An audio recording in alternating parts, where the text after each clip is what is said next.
Nucleus nucleus mainly brain of cell कहलाता है। Brain of cell क्यों कहलाता है? बिकॉज बहुत डिफरेंट डिफरेंट एक्टिविटीज को करने में और सेल की जो फॉर्मेशन होती है, डिवीजन होता है, डेवलपमेंट होती है, और भी जो काम होते हैं जो आप फर्दर क्लासेस में पढ़ोगे, वो न्यूक्लियस से ही होते हैं, न्यूक्लियस के द्वारा ही होते हैं, या न्यूक्लियस ही उसमें इन्वॉल्व होता है।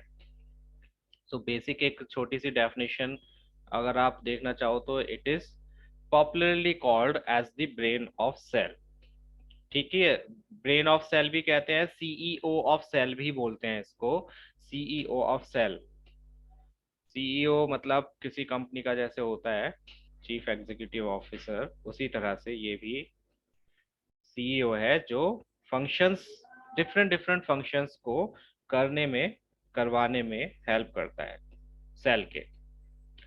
फंक्शंस क्या क्या होते हैं इसके? Nucleus plays an important role in cellular reproduction, mean cells को डेवलप, आपको मैंने बताया था सेल्स जो होते हैं एक दूसरे का अपने आप को रेप्लिकेट कर सकते हैं, है ना? तो सेल को रेप्लिकेट मीन्स खुद की डेवलपमेंट में, खुद के रिप्रोडक्शन में सेल का डिवीजन जो होता है नए सेल को बनाने के लिए, उसको करने में न्यूक्लियस का बहुत बड़ा हाथ होता है। न्यूक्लियस एक इम्पॉर्टेंट रोल इसमें प्ले करता है। कैसे करता है वो आप फर्दर टॉपिक्स में पढ़ोगे, फर्दर क्लासेस में भी पढ़ोगे, और थोड़ा बहुत इस क्लास में भी पढ़ोगे।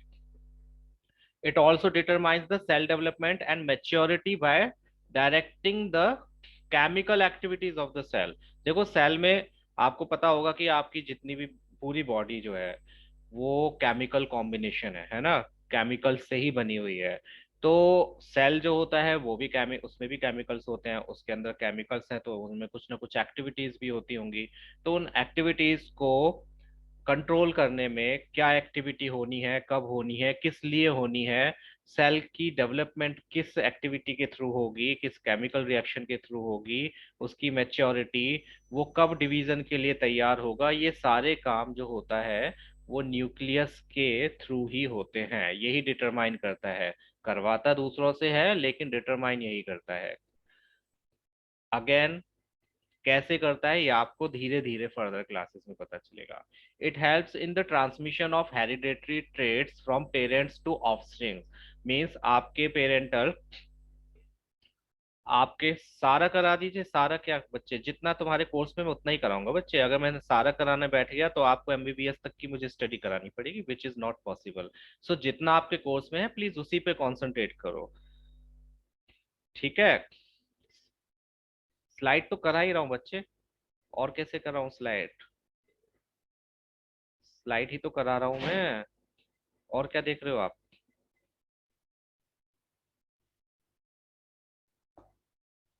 सो जो ट्रांसमिशन ऑफ हेरिडिटरी ट्रेट्स होता है, जो आपके पेरेंट्स के जो फीचर्स आप में आते हैं, जैसे कई बच्चों की आंखें उनके मॉम की तरह होती है या डैड की तरह होती है, या फिर हेयर होते हैं, या स्किन का कलर, या अलग अलग जो हेरिडिटरी होते हैं फीचर्स, वो ऑफस्प्रिंग्स में जो आते हैं उसको भी न्यूक्लियस ही डिसाइड करता है, या इसी की हेल्प से आते हैं।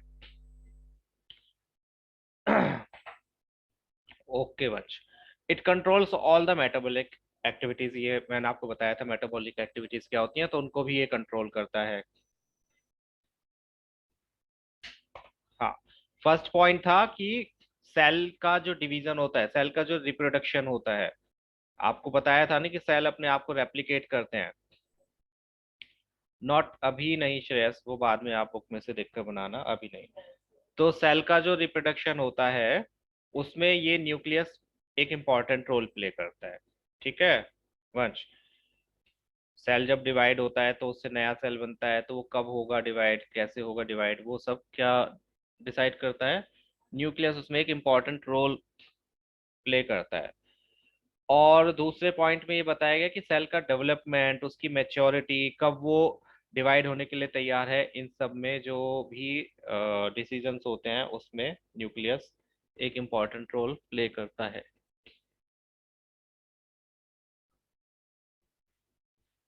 थर्ड पॉइंट में transmission of hereditary traits, means जो आपके पेरेंटल फीचर्स हैं या पेरेंट्स से जो आपको मिलते हैं फीचर्स, उनको ट्रांसमिट करने में ये हेल्प करता है। देखा है ना कि आपकी काफी सारी जो बॉडी पार्ट्स हैं या फिर आपकी जो आदतें हैं वो आपके पेरेंट्स से मिलती जुलती होती है ना। तो वो जो इंफॉर्मेशन होती है वो हेरिडेटरी इंफॉर्मेशन, हेरिडेटरी फीचर्स होते हैं जो आपके पेरेंट्स से आपके ऑफ उनके ऑफस्प्रिंग्स में आते हैं। तो उसको भी ट्रांसमिशन करने में ये हेल्प करता है। और कुछ समझना है किसी को, बताओ इसमें से कोई पॉइंट एक्सप्लेन करवाना है तो। उत्कर्ष समझ आ गया हेरिडिटरी का? ओके तन्वी, ठीक है। वंश, बताओ फर्स्ट और सेकंड पॉइंट क्लियर? फर्स्ट और सेकंड पॉइंट में सिर्फ ये बताया है कि सेल डिवीजन जो होता है उसमें न्यूक्लियस एक इम्पॉर्टेंट रोल प्ले करता है और सेल के डेवलपमेंट में भी ये इम्पोर्टेंट रोल प्ले करता है। अब न्यूक्लियस का स्ट्रक्चर क्या होता है? न्यूक्लियस आपने ये तो देख लिया कि सेल के अंदर ये सेल वो जो होती है प्लाज्मा मेम्ब्रेन होता है, उसके बाद में ये न्यूक्लियस होता है सेल के अंदर।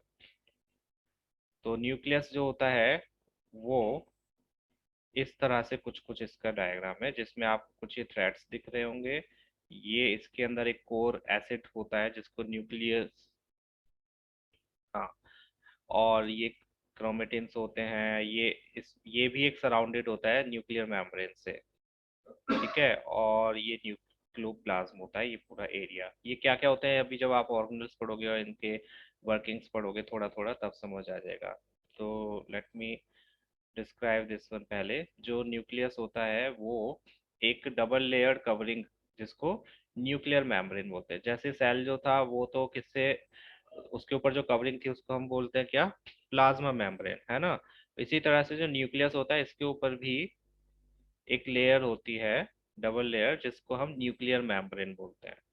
ये सेपरेट करती है इसको सेल के आउटर से, न्यूक्लियस के आउटर से, सॉरी, उसके इनर पोर्शन को। It has numerous pores called nuclear pores for transfer of materials. इसमें बहुत सारे पोर्स होते हैं, इसको ज्यादा डीपली नहीं समझना अभी आपको।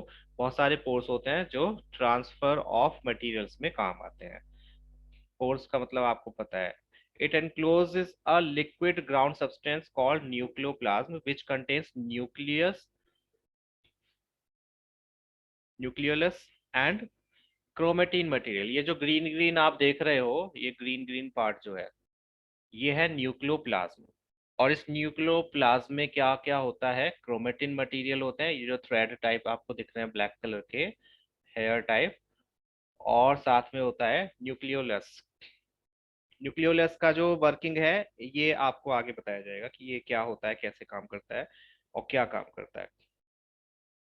तो अभी इसके स्ट्रक्चर में आपको ये ही चीज देखनी है कि एक तो सेल इसका ये जो होता है न्यूक्लियर मेम्ब्रेन होता है जो इसकी आउटर कवरिंग होती है। उसके अंदर ये ग्रीन कलर का जो आपको दिख रहा है सब्सटेंस, ये क्या होता है? न्यूक्लियोप्लाज्म होता है, जिसके अंदर ये थ्रेड टाइप के स्ट्रक्चर होते हैं जिनको हम क्रोमेटिन बोलते हैं।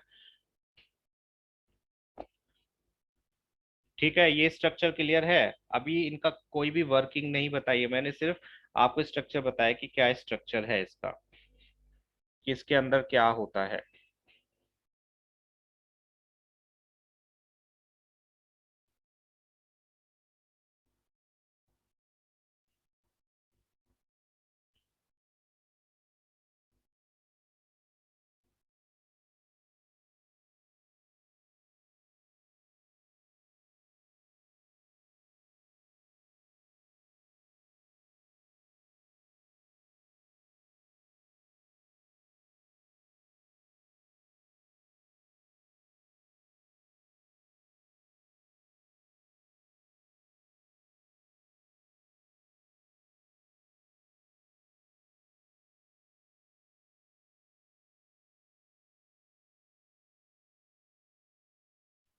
ठीक है, तो चलो थोड़ा सा ये देखते हैं कि ये जो क्रोमेटिन है ये क्या होते हैं। इससे कंफ्यूज जाओगे, पहले मैं ऐसे बता देता हूँ। जो मेन चीज होती है इसके अंदर, न्यूक्लियस के अंदर, वो एक केमिकल मटेरियल होता है जिसे आप डीएनए बोलते हो। डीएनए का नाम आपने सुना होगा, है ना। डीएनए होता है जो इंफॉर्मेशन को स्टोर करके रखता है आपके, जो भी। हाँ बोलो बच्चे बोलो। हाँ, तो डीएनए जो होता है वो होता है हेरिडेटरी मटेरियल, जो इन्फॉर्मेशन को स्टोर करके रखता है, जो पेरेंटल आपकी इन्फॉर्मेशन होती है उसको स्टोर करके रखता है। डीएनए जो फॉर्म होता है वो न्यूक्लियस के अंदर ही उसका स्ट्रक्चर होता है। ठीक है, ये जो क्रोमेटिन दिख रहे हैं आपको, ये जो थ्रेड्स दिख रहे हैं, लेट मी शो यू यहाँ पर।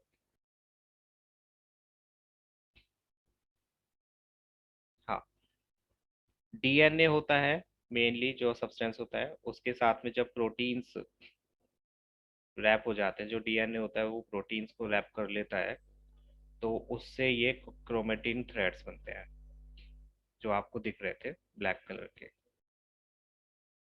ये जो आपको थ्रेड दिख रहे हैं हेयर टाइप के, ये एक्चुअली में डीएनए है जो कि प्रोटीन्स को कवर अप किए हुए है। इसका स्ट्रक्चर कुछ कुछ ऐसा होता है, वही बता रहा हूँ वंश, वही बता रहा हूँ।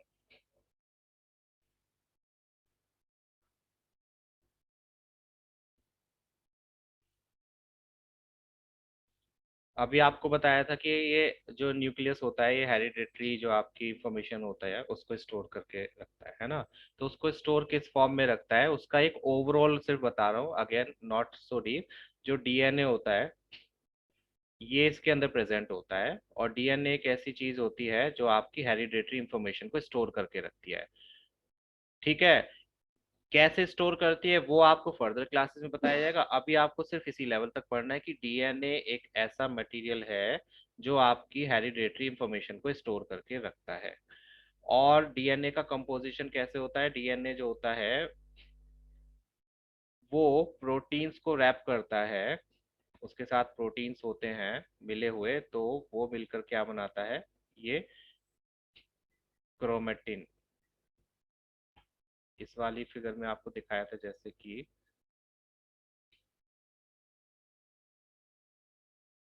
न्यूक्लियस के अंदर, अभी तो बताया था, न्यूक्लियस के अंदर, न्यूक्लियस के अंदर ये थ्रेड दिख रहे हैं तुम्हें,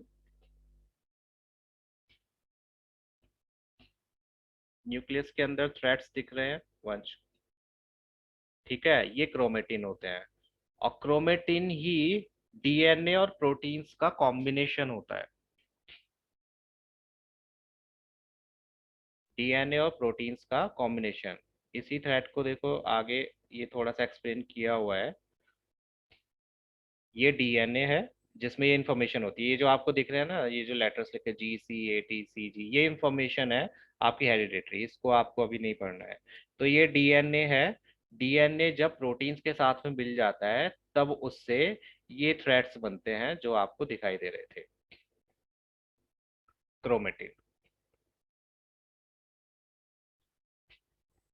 यश, स्क्रीन नहीं दिख रही, देखो आपका नेटवर्क। और किस किस को स्क्रीन नहीं दिख रही है प्लीज एक बार बता दो, अगर किसी को स्क्रीन दिखने में प्रॉब्लम हो रही है तो।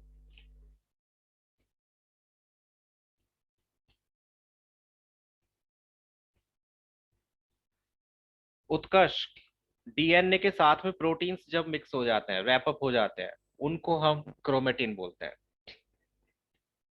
ओके यश, फिर अपना नेट चेक करो, नेटवर्क चेक करो। ठीक है, ये डीएनए है, डीएनए के साथ में प्रोटीन्स अगर, डीएनए जब प्रोटीन्स को रैप अप कर लेता है, यहाँ पर जैसे दिख रहा है आपको, यहाँ पर ये डीएनए है, डीएनए के साथ में प्रोटीन्स जब मिक्स हुए तो उनको हम क्रोमेटिन बोलते हैं।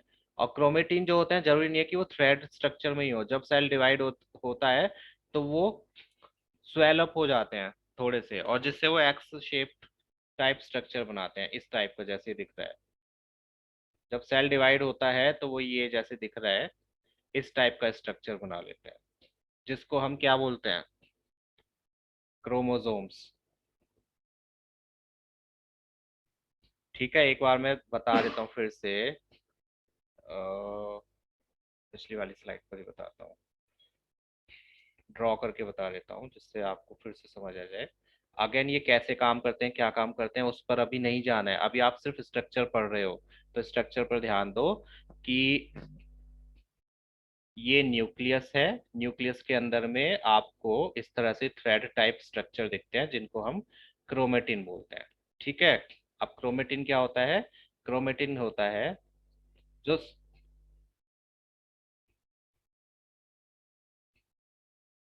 एक मिनट।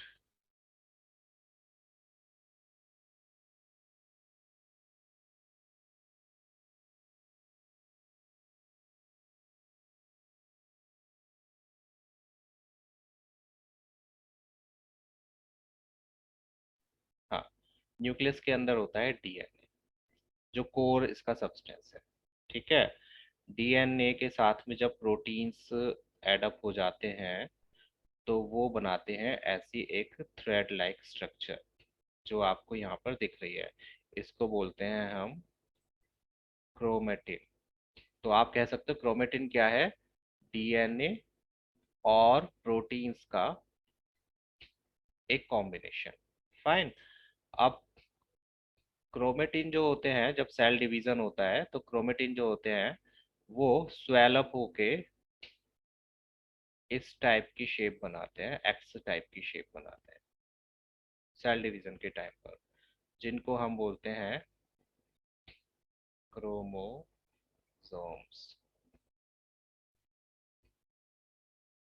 फाइन। फिर से बताऊं, जो न्यूक्लियस होता है उसके अंदर डीएनए होते हैं। डीएनए जब प्रोटीन्स के साथ में मिक्स हो जाते हैं या उसको रैप अप कर लेते हैं तो क्रोमेटिन्स बनते हैं। क्रोमेटिन जो होता है वो सेल डिवीजन के टाइम पर स्वेल अप होकर इस एक्स टाइप की एक्स स्ट्रक्चर बनाता है जिसको हम क्रोमोसोम्स बोलते हैं। यहाँ पर आपको जो मेन प्रॉब्लम होगी वो होगी किसमें? आपको डिफरेंस थोड़ा सा पता करने में कि chromosomes, chromatin, DNA and genes, इनमें अलग अलग फर्क ये क्या, इनमें फर्क क्या है? तो इनका फर्क और सिर्फ माइक्रोस्कोपिक लेवल पर ही है। मतलब कि जैसे जैसे ये अलग होते जाते हैं एक दूसरे से वैसे वैसे इनका डिफरेंस बनता जाता है। यहाँ पर आपको मैंने अभी बताया कि डीएनए होता है ना? डीएनए के साथ में प्रोटीन्स मिल गए तो उसने क्या बनाया? क्रोमेटिन बनाया। क्रोमेटिन जब स्वेल अप हुआ, थोड़ा सा फूल गया, तो उससे क्या बना? उससे क्रोमोसोम्स बना। क्रोमोसोम्स ही कहलाते हैं वो। क्रोमेटिन ही।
हाँ, ठीक है। अब जीन्स क्या होते हैं?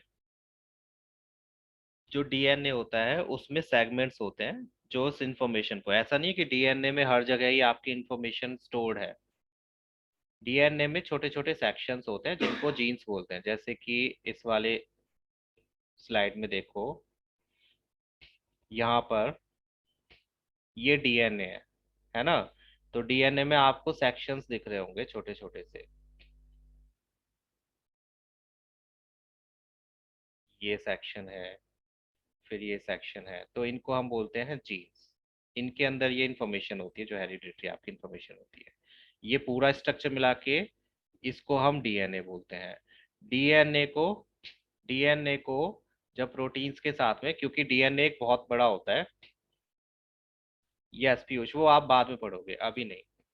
अभी इतना डीप नहीं जाना है, तभी मैंने बोला था वो आप बाद में पढ़ोगे, फिलहाल आपको सिर्फ इसकी स्ट्रक्चर समझनी है कि डीएनए के अंदर जीन्स होते हैं जिसके अंदर ये इंफॉर्मेशन स्टोर्ड होती है आपकी हेरिडिटरी वाली। और डीएनए को, क्योंकि डीएनए जो होता है वो काफी लंबा थ्रेड टाइप होता है, इस थ्रेड को न्यूक्लियस के अंदर स्टोर करने के लिए उसे थोड़ा कॉइल्ड, है ना, कॉइल्ड करके रखना होता है उसे, जिसकी वजह से जो प्रोटीन्स होते हैं वो इसको इसके साथ में जुड़ के इसको कॉइल शेप में ले आते हैं। क्रोमेटिन जो होता है वो इस शेप में आ जाता है, जो कि एक्स शेप में होता है, और इनको हम क्या कहते हैं, क्रोमोसोम्स बोलते हैं।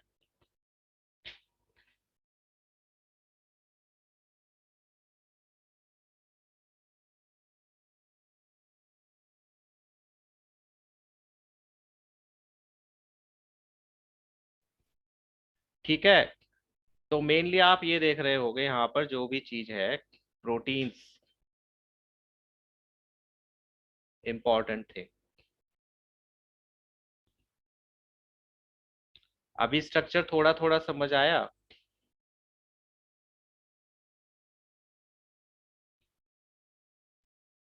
क्या याद रखना आपको, न्यूक्लियस के अंदर डीएनए होता है, डीएनए के साथ में जब प्रोटीन्स मिलते हैं तो वो क्रोमेटिन बनाते हैं, thread like structure.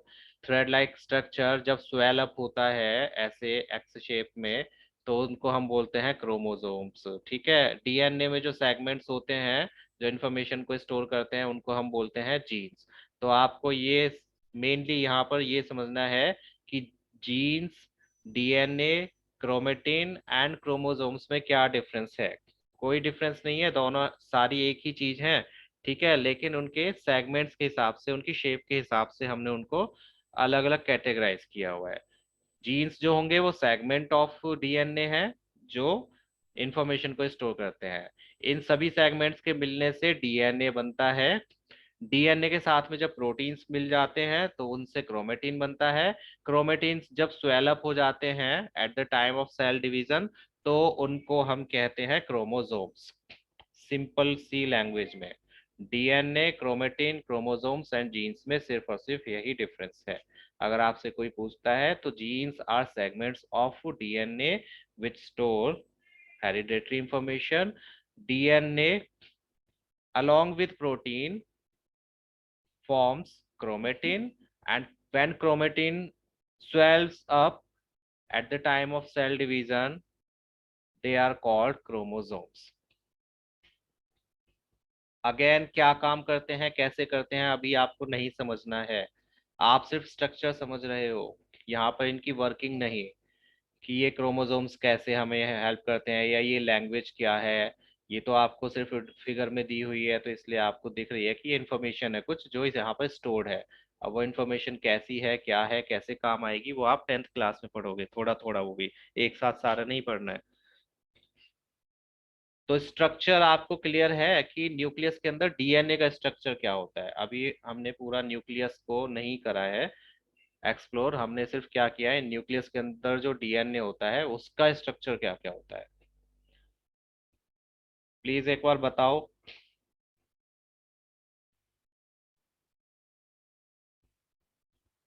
Shell I repeat one more time कि क्या कैसे होता है स्ट्रक्चर। ओके, तो मेन चीज आप याद रखना कि डीएनए, जीन्स, अगेन पीयूष अभी नहीं, मैंने बताया ना कि ये कैसे काम करते हैं वो आप बाद में पढ़ोगे, अभी हम सिर्फ स्ट्रक्चर देख रहे हैं। क्रोमोसोम क्या होते हैं, कैसे काम करते हैं, इनका क्या यूज होता है, वो सब आप बाद में पढ़ोगे। ठीक है, अभी आप सिर्फ और सिर्फ स्ट्रक्चर देख रहे हो। किसी चीज की वर्किंग को समझने के लिए हमें उसकी मशीनरी पार्ट का पता होना चाहिए कि उसके क्या क्या पार्ट्स होते हैं, है ना। If we want to know कि कोई साइकिल कैसे काम करती है तो हमें पहले उसके पार्ट्स का पता होना चाहिए कि उसमें क्या क्या चीजें लगी हुई हैं और उन चीजों का क्या काम है, तब आप उस पूरी साइकिल की वर्किंग को समझ सकते हो। अगर वर्किंग समझनी है, अगर ऐसी चलानी है, तो वो तो आप अभी भी अपनी बॉडी में ये सब सेल्स काम कर ही रहे हैं, तो यू नो कि आपकी बॉडी किसी तरह से काम कर रही है और आप चला भी रहे हो। You don't know how they work, है ना। तो पहले हम स्ट्रक्चर समझेंगे, उसके बाद में आपको धीरे धीरे फर्दर क्लासेस में इनकी वर्किंग बताई जाएगी, क्योंकि ये बहुत कॉम्प्लेक्स चीज है। एक साथ ऐसे समझ नहीं आ सकती कि कौन से जीन्स कहाँ पर होते हैं, कैसे काम करते हैं, कौन सा प्रोटीन है, कौन से न्यूक्लिक एसिड हैं जो आपके इन चीज़ों में वर्किंग में हेल्प करते हैं। तो वो सब चीज़ें आप समझोगे but in further classes and further topics. आपको सिर्फ यहाँ पर इस इन दो स्लाइड्स में एक तो न्यूक्लियस के अंदर क्या क्या होता है, और दूसरा DNA, chromatin, chromosomes and genes में क्या डिफरेंस होता है, आपकी नॉलेज के लिए। क्योंकि इसमें कंफ्यूज हो जाते हैं, जहाँ जीन्स आता है आपके जीन्स भी तो वही चीज है, क्रोमोसोम्स भी वही चीज है, क्रोमेटिन भी वही चीज है, डीएनए भी वही चीज है। यस, सारी चीजें सेम ही है बट इनके सेगमेंट्स के हिसाब से हम इनको कैटेगराइज किया हुआ है।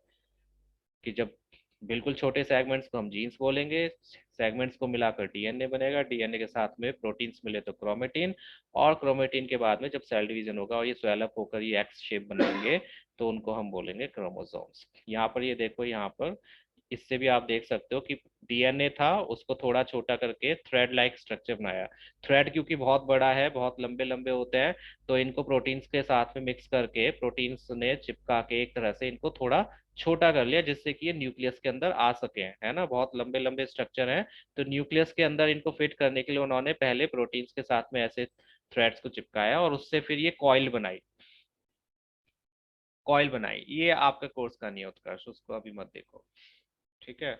वो जैसे कि स्ट्रक्चर की में नेम था, मैंने हटाया नहीं, आप उसको मत देखो अभी फिलहाल,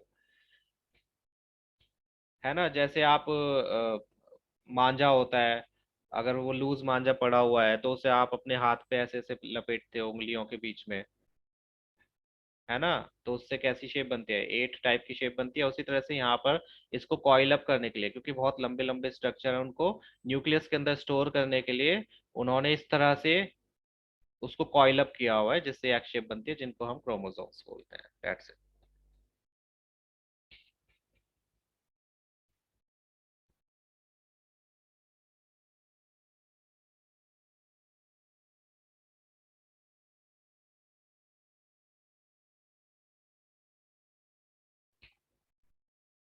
इनकी जो लेंथ होती है वो 1 मीटर से भी बहुत बड़ी बड़ी हो सकती है। डेट्स वाई न्यूक्लियस के अंदर इनको फिट करने के लिए इनको इस तरह से ये कॉइल अप करके रखा जाता है। ये ऐसे ही नहीं पड़े होते।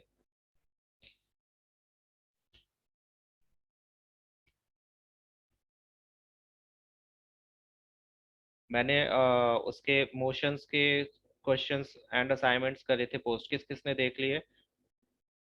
मोशन के कल रात किए थे, देख लिया था क्लासरूम पर। इंपॉर्टेंट क्वेश्चंस, वो सिर्फ और सिर्फ उनकी फ्रीक्वेंसी के बेस पर इम्पोर्टेंट हैं, ठीक है, कि वो कितने ज़्यादा एग्जाम्स में अपीयर हुए हैं। और भी हैं क्वेश्चंस, अभी न्यूमेरिकल्स मैंने लास्ट में डाले, उनको चेक कर लेना, न्यूमेरिकल्स करके देख लेना, and you can confirm answers as well. और जो क्वेश्चंस हैं उसमें जो क्वेश्चंस आपको नहीं आते हैं या फिर आपने पढ़े तो लेकिन आपको समझ नहीं आया कि क्वेश्चन में करना क्या है, या क्वेश्चन का आंसर आपको नहीं आता है, तो उसका मीनिंग है वो टॉपिक आपको क्लियर नहीं है, तो उस क्वेश्चन को मार्क करके मुझे बता देना, सो डैट मैं उसको फिर से क्लियर कर सकूं। तो आपका पूरा चैप्टर फिर वो क्लियर हो जाएगा। सर्कुलर मोशन उसमें मैंने नहीं करवाया था, आई जस्ट रिमेम्बर जब मैं क्वेश्चन दे रहा था। तो सर्कुलर मोशन मैं आपको नेक्स्ट क्लास परसों जो होगी उसमें मैं शुरू में बता दूंगा, ज़्यादा मुश्किल नहीं है, बट एक्सप्लेन करना है तो करना है, तो वो मैं बता दूंगा। सर्कुलर मोशन हमने स्किप कर दिया, एंड आप में से भी किसी ने नहीं बताया कि सर सर्कुलर मोशन नहीं कराया। वो तो मैंने एनसीईआरटी देखा जब क्वेश्चंस लिख रहा था, तब मुझे याद आया कि ये तो हमने किया ही नहीं। तो सर्कुलर मोशंस और जो ग्राफ्स हैं उन्हें ध्यान से देख लेना, वो बहुत इंपॉर्टेंट है, कि रेस्ट का ग्राफ क्या होता है, यूनिफॉर्म मोशन का ग्राफ क्या होता है ना, यूनिफॉर्मली एक्सेलरेटेड ग्राफ क्या होता है। तो ये सब चीज़ें देख लेना, और जो भी समझ नहीं आया प्लीज़ पूछ लेना। इंपॉर्टेंट चैप्टर है और इम्पॉर्टेंट टॉपिक भी है। फाइन। और न्यूमेरिकल्स जरूर कर लेना, पहले एनसीईआरटी के न्यूमेरिकल्स करना, उसके बाद में वो न्यूमेरिकल्स करना, उसमें कुछ मिक्सअप हैं, एनसीईआरटी के भी हैं, पर आप एनसीईआरटी के पहले न्यूमेरिकल्स सारे कर लेना। और मैंने बोला था डेरिवेशन ऑफ इक्वेशन आपको बतानी है, करके देखनी है। किस किसने करके देखी derivation of equations using graph. मैंने बोला था जो तीन इक्वेशंस हैं उन्हें ग्राफिकली आपको डेराइव करना है। किस किसने करके देखा, किसी ने नहीं करके देखा, आई एम श्योर, या किया किसी ने। ग्राफ से इक्वेशंस को डिराइव करना आ जाता है बच्चे, ये एग्जाम में कोई सी एक इक्वेशन आ जाएगी, ग्राफ से उसे डिराइव करो। नहीं करा है तो एक बार उसको कर लेना, नहीं होता है तो मुझे बता देना, मैं एक्सप्लेन कर दूंगा। बट एक बार मैं चाहता हूँ आप खुद ट्राई करके देखो, derivation of equations graphically. Fine. चलो तो ये तो न्यूक्लियस हुआ। न्यूक्लियस, देखो न्यूक्लियस हर सेल में प्रेजेंट नहीं होता है, देयर आर सम सेल्स जिसमें न्यूक्लियस प्रेजेंट नहीं होता है, या बहुत पुअरली कंस्ट्रक्टेड न्यूक्लियस होता है जिसको एक्चुअली हम न्यूक्लियस नहीं बोल सकते। तो उस बेस पर टू टाइप्स के सेल होते हैं, या आपने पिछली क्लासेस में पढ़ा होगा। कौन कौन से होते हैं बताओ जरा। मैंने शुरू में चैप्टर के स्टार्टिंग में पूछा था, there are two types of cells. कौन कौन से सेल्स होते हैं और में क्या? यस।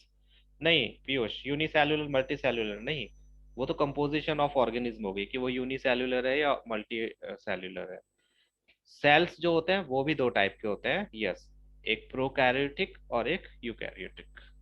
दोनों में डिफरेंस क्या होता है प्रोकैरियोटिक और यूकैरियोटिक में? प्रोकैरियोटिक में न्यूक्लियस प्रेजेंट नहीं होता है, एक पुअरली स्ट्रक्चर्ड उसका एक सेंटर होता है जिसमें वो सभी चीजें होती हैं, लेकिन प्रॉपर न्यूक्लियस नहीं होता है। So do not have nucleus, lack most of organelles, इसमें सेलो ऑर्गेनल्स बहुत सारे प्रेजेंट नहीं होते हैं जो यूकैरियोटिक में होते हैं। और बैक्टीरिया जो होते हैं वो इसका एग्जाम्पल है जिसमें प्रोकैरियोटिक सेल से होते हैं वो बने हुए। नाउ यूकैरियोटिक में क्या होता है, they have nucleus, they have cell organelles, उनमें सेल ऑर्गेनल्स होते हैं। सेल ऑर्गेनल्स हम इसके बाद में पढ़ना स्टार्ट करेंगे कि सेल के अंदर जो डिफरेंट डिफरेंट सेल्स होते हैं, वो सॉरी ऑर्गेनल्स होते हैं, वो कौन कौन से होते हैं और क्या क्या काम करते हैं, है ना। अभी तो हमने सिर्फ स्ट्रक्चर ऑफ सेल पढ़ा है कि स्ट्रक्चर ऑफ सेल क्या होता है। एक प्लाज्मा मेम्ब्रेन होता है, डबल लेयर्ड, और अंदर होता है न्यूक्लियस। न्यूक्लियस का स्ट्रक्चर हमने देख लिया कि उसमें न्यूक्लियोप्लाज्म होता है जिसके अंदर डीएनए प्रेजेंट होते हैं, है ना। अब न्यूक्लियस के अंदर भी न्यूक्लियोलियस होता है जो हम अभी आगे पढ़ेंगे, उसके अंदर भी एक एसिड टाइप होता है जो हम आगे पढ़ेंगे। तो ये तो सिर्फ हमने अभी इसका फिजिकल स्ट्रक्चर पढ़ा है। अब इस फिजिकल स्ट्रक्चर में जो ऑर्गेनल्स हैं वो क्या काम करते हैं, ऐसा नहीं है कि बस यही चीजें थी। ऑर्गेनल साइटोप्लाज्म होता है जो फ्लूइड होता है, तो वो क्या काम करते हैं वो हम पढ़ेंगे। सेल के अंदर की वर्किंग, अगेन याद रखना हम अभी सेल के अंदर की वर्किंग, उसके ऑर्गेनल्स की वर्किंग समझ रहे हैं। सेल क्या काम करते हैं बॉडी में, कैसे काम करते हैं, वो अभी हम नहीं पढ़ रहे हैं, वो आप फर्दर क्लासेस में पढ़ोगे। हम अभी सिर्फ सेल के अंदर सेल के ऑर्गेनल्स क्या काम करते हैं, उनका स्ट्रक्चर क्या होता है, सिर्फ वो पढ़ रहे हैं। सो यहाँ पर टू टाइप्स के सेल्स की डिफरेंशिएशन आपको पता होनी चाहिए कि कैसे वो डिफरेंट है। प्रोकैरियोटिक में न्यूक्लियस नहीं होता है, इसमें मोस्ट ऑफ द ऑर्गेनल्स नहीं होते हैं जो यूकैरियोटिक में होते हैं, और बैक्टीरिया जो है वो इसके बेस्ट एग्जांपल है। और यहाँ पर जो इसके एग्जांपल है एनिमल है, ह्यूमन बींग्स है, वो सभी यूकैरियोटिक सेल से बने होते हैं, फंजाई भी है। ये डिफरेंसेस है इसमें। फाइन। ये इनकी कुछ स्ट्रक्चर, इसको ज्यादा डीपली नहीं देखना है, बस यहाँ पर आपको ये बताने के लिए कि ये हमारा यूकैरियोटिक सेल है जिसमें न्यूक्लियस प्रेजेंट है। प्रोकैरियोटिक में देखो न्यूक्लियस नहीं है और बहुत सारे सेल्स ऑर्गेनल्स भी इसमें प्रेजेंट नहीं है, ये इसमें बहुत सारे सेल्स ऑर्गेनल्स आपको दिख रहे होंगे। तो ये इनमें मेन डिफरेंस है। साइटोप्लाज्म ये है लास्ट का स्ट्रक्चर, इसके बाद में हम इनके ऑर्गेनल्स को पढ़ना स्टार्ट करेंगे। साइटोप्लाज्म क्या होता है, जो सेल मेम्ब्रेन, सॉरी, ये जो होता है प्लाज्मा मेम्ब्रेन, डेफिनेशन ही बता देता हूँ।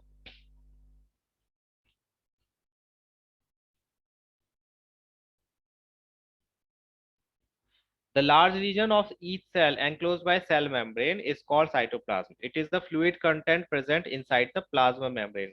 प्लाज्मा मेम्ब्रेन में जो फ्लूइड प्रेजेंट होता है उसको हम साइटोप्लाज्म कहते हैं, जिसके अंदर ऑर्गेनल्स प्रेजेंट होते हैं, है ना।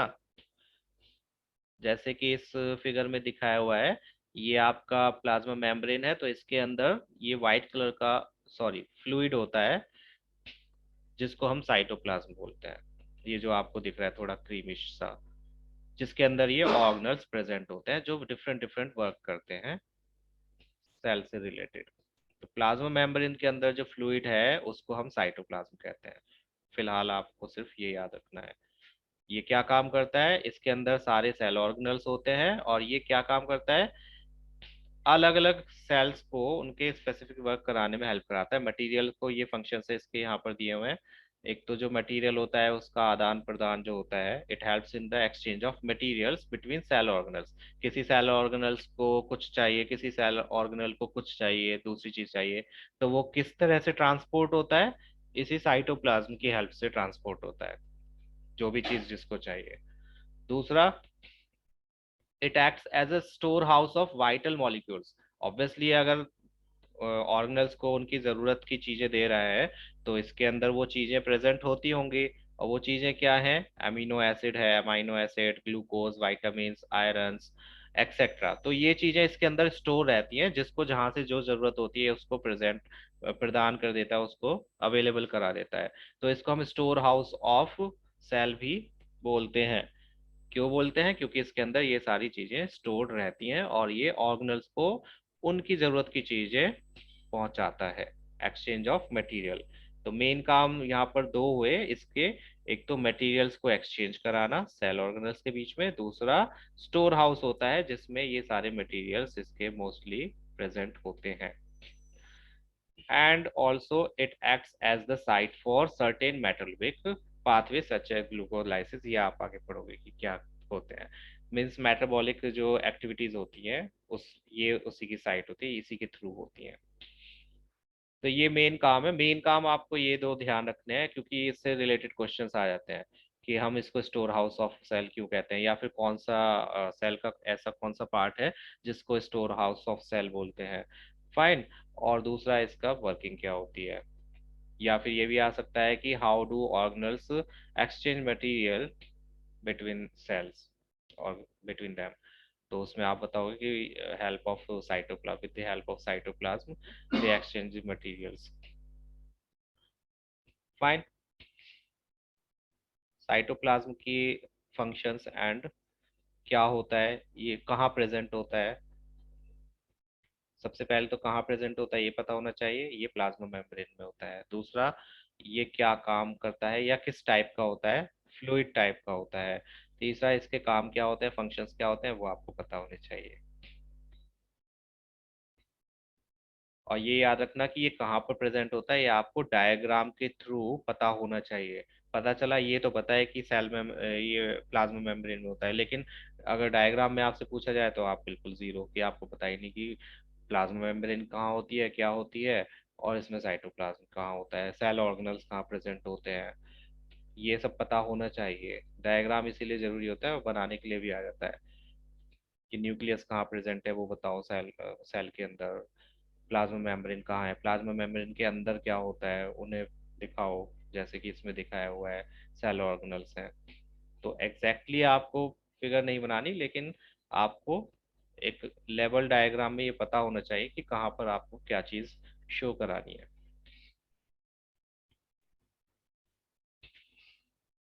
तो बस आज मैं इतनी ही क्लास लूंगा। नेक्स्ट क्लास में हम इससे आगे के जो ऑर्गेनल्स हैं, सेल के जो ऑर्गेनल्स हैं, वो क्या काम करते हैं वो पढ़ेंगे, और उसके बाद में आपका ये चैप्टर फिनिश हो जाएगा।